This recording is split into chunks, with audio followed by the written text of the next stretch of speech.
Ораза исламның негізгі парыздарының бірі. Ораза ұстаған адам таң атқаннан күн батқанға дейін ниеттеніп, ішіп-жеуден тыйылады. Қасиетті айда мұсылман баласына парыз саналатын оразаның 10 пайдасы бар. Бірінші, ораза лимфоциттердің жұмысын жетілдіреді. Адам ағзасының қорғаныс жүйесін нығайтады. Иммунитеттерге қатысты жасушалардың құрамын жаңартып, жақсартады. Екінші, адам денесін май басудан, семіруден сақтайды. Оның зардаптарын залалсыздандырады.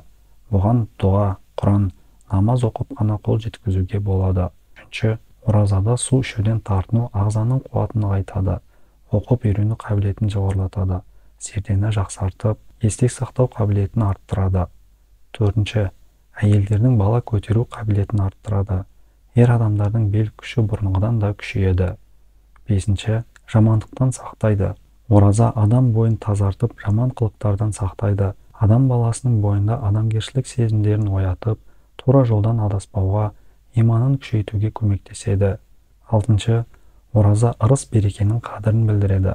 Негізі адам баласы өзіне берілген нағмет пен ырыс берекенің қадірін біле бермейді.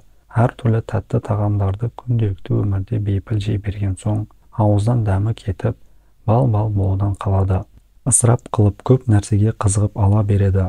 Ал күні бойы аш қалып, кешқұрым ауыз ашқанда аузына салған қатқан нанның да қаншалықты қадірлі екенін сезеді. Жетінші, сабырлық пен төзімділікке үйретеді. Ай бойы аш қалып, күндіз аузын ашпауға бекініп, әбден дағдыланған адамның бойында сабырлық пен шыдамдылық сезімі күшейіп өркен жаяды. Аштық пен құмарлық сезімге сабыр қылған өзгеге де сабыр ете алады.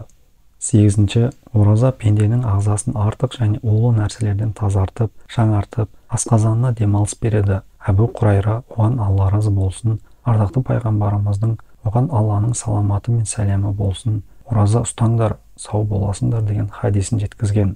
Араб дәрігері Харис ибн Кәлді асқазан дерт үйі, ал ораза бүкіл емнің атасы деген екен. Демек, ораза тәннің шипасы. Тоғызыншы, ораза бүйректі тас жинаудан қорғайды.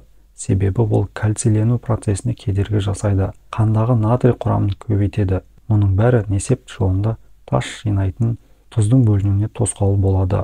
10-шы, қолда бар нәрсенің қадірін сезінуді үйретеді. Кейде алдымызға келген астың, астымыздағы көлігіміздің, басымыздағы баспананың, үстіміздегі киімнің, тіпті денсаулығымыздың қадірін білмей жатамыз. Бұл нығметтерге қалыпты нәрсе ретінде қараймыз. Шын мәнінде бұл нығметтерді беруші Алла екенін ұмытып қаламыз. Ал ораза тіпті бір жұтым судың, бір үзім нанның қадірін сездіреді. Алла тағала ұстаған оразаларыңызды қабыл етсін. Дендеріңіз сау болсын.